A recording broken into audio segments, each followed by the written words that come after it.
let's talk a little bit about Austin McCallum, the team that look. I feel like you and I have probably heard the same things from people that we hear, like, oh, why aren't you giving Austin McCallum any credit? Going into their game against Cal Allen. I think in a lot of respects we just didn't know how good they were. Now they beat Cal Allen. I mean, McCallum has to be considered the story of the playoffs, right? I think so. And let me say this about them, because I've watched them a lot during the course of the season being down here. I am not the biggest fan in the world of the phrase eye test, because your eyes can deceive you. You know, my mom always says, only believe nothing what you hear and only half of what you see anyway. So when people say, well, you look at a team, you can tell by the eye test how good they are. Can you? Can you really?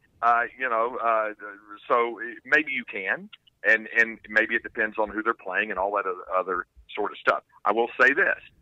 When I put my eyes upon McCallum during the course of the year, I saw some pretty amazing things, some exciting things.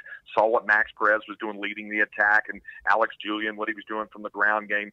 What we didn't see a great measure of is what we saw last Saturday, and that was a punishing defense. Mm-hmm. And Jackson Masters was as impressive to watch as about any linebacker I've seen all season long. So we hadn't seen an awful lot of that. And we have seen a lot of Cal Allen over the past several years. They were a state finalist a year ago. They're undefeated, top 10, blah, blah, blah, on and on.